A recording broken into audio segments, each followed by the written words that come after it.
আমি একটু হাসান কাইম ভাই আপনার কাছে এই প্রশ্নটার একটু লেজ হিসাবে বলি যে আমি আমি মঞ্জু ভাইয়ের সাথে একদম একমত যে কোনো একটা দুর্ঘটনার একদম প্রকাশ্য দিবালোকের মধ্যে ঘটছে, কিন্তু এটা দুর্ঘটনা না, একটা হত্যাকাণ্ড, হত্যা চেষ্টা প্রকাশ্য দিবালোকে ঘটছে।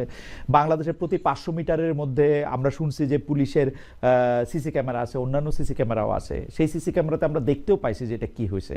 তারপরে তার পলায় যাওয়া, এখন পর্যন্ত মোটিভ আবিষ্কার করা না পারা, এক এক সময় এক এক রকম একটা বয়ান আসা, আর এইটাকে কাভার আপ করার জন্য সরকার হচ্ছে হাদির বড় ভাই ওমর হাদিকে যুক্তরাজ্যের বার্মিংহামে দ্বিতীয় সচিব হিসেবে নিয়োগ করা।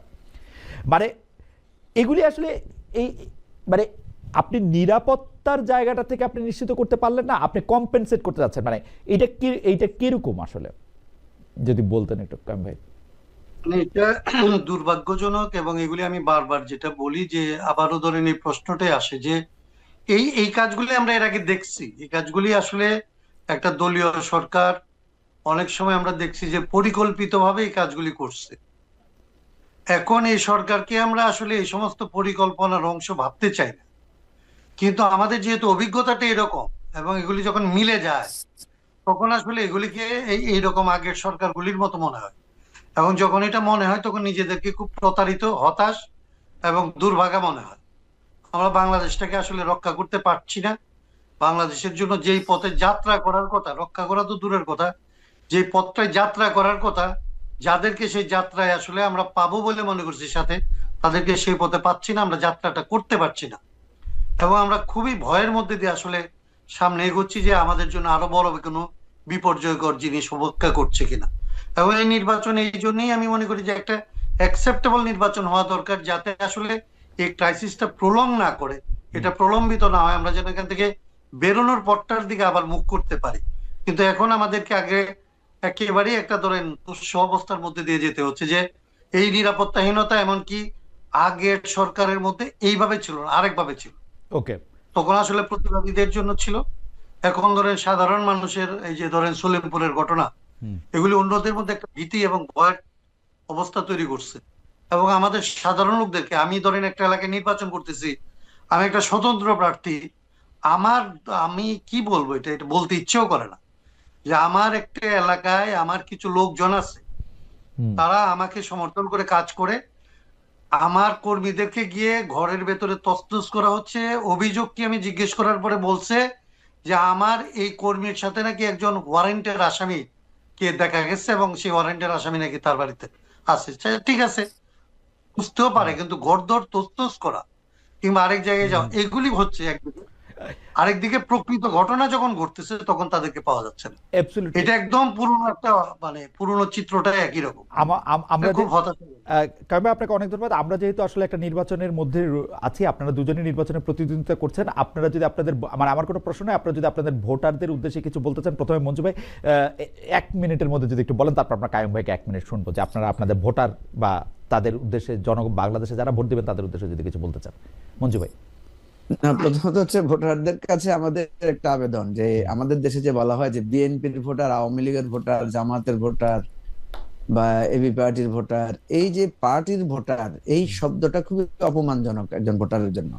কারণ একজন ভোটার তো স্বাধীনভাবে উনি একজন প্রার্থীকে ভোট দিবেন, উনি দলকে সমর্থন করতে পারেন, কিন্তু দলের খারাপ লোককেও কেন উনি সমর্থন করবেন? তো সেই জায়গা থেকে আমি বলবো ভোটারদেরকে যে আপনারা এই স্বাধীনতাটা, এই কথাটা বলার চেষ্টা করেন যে আমি কোনো দলের কাছে বন্দি কোনো ভোটার না। দলকে আমি পছন্দ করি, দলকে সাপোর্ট করব, কিন্তু আমি আমার প্রতিনিধিটাকে যোগ্যতার বিচারে বা চিন্তা থেকে আমি করব। এটা আমরা চাই এবারে এই এই এই এই বিষয়টা মানে মানে ভেঙে আসুক। দ্বিতীয় হচ্ছে, আমি আমার অভিজ্ঞতা থেকে বলছি, নারী ভোটারদের ক্ষেত্রে আমরা যখন হাউস ক্যাম্পেইন করতে যাই, তো একটা বাসায় গিয়ে যখন আমরা ওই ভোটারের সাথে দেখা করি, একজন পুরুষ আসেন, পরে যখন বলি যে ভাবিকে একটু বলেন, আমরা একটু কথা বলতে চাই, বা খালাম্মাকে একটু বলেন, তখন বলতে না অসুবিধা নেই, আপনাদেরকে আমরা বলে দিব, আপনাদের এটা পৌঁছায় দেবো। জি। এবং এবং বাজারগুলোতে যখন আমরা ক্যাম্পেইনে যাই, জি। পুরুষদের সাথে তো আমরা দেখা করে সালাম দেই, নারীদেরকে যখন আমরা সালাম দেই ওনারা খুব লজ্জা পেয়ে একপাশে সরে দেন। তো এই দেশের কিন্তু নারীরা কিন্তু অর্ধেকের চাইতে বেশি ভোটার। সে জায়গা থেকে আমার অনুরোধ থাকবে, নারী ভোটারদেরকে বলবো, বোনদেরকে বলবো, মাদেরকে বলবো যে আপনারা আপনাদের অধিকারের ব্যাপারে সচেতন হন এবং যাচাই বাছাই করে আপনারা ভোট দেন।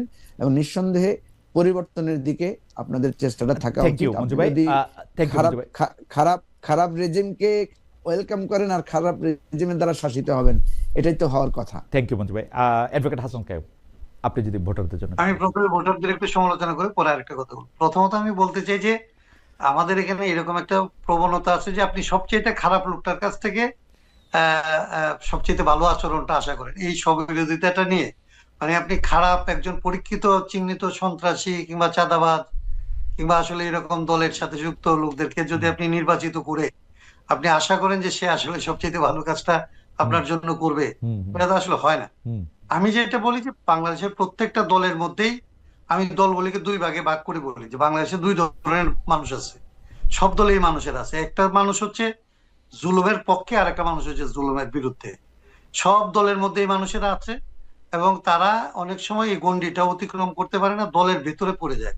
আমি বলি যে বাংলাদেশের ভোটারদের এইবার অন্তত এই ইলেকশনটা কেবল ক্ষমতা বদলের নির্বাচন না, এই নির্বাচনটা আসলে ব্যবস্থা বদলেরও নির্বাচন। সেই দিক থেকে তারা যেন আসলে এই ব্যবস্থা বদলের জন্য যারা যোগ্য, যারা এটার জন্য আন্তরিক, তাদের প্রতি যেন আসলে সদয় হয় এবং তাদেরকে যেন আসলে এই কাজটা করার সুযোগ দেয়, সেইভাবে যেন আসলে তারা ভোট দেয়। তারা যেন জালিমের পক্ষে আসলে ভোট না দিয়ে জালিমকে যারা বিরোধিতা করে, জুলুমকে যারা বিরোধিতা করে, তাদের সাথে যেন থাকে।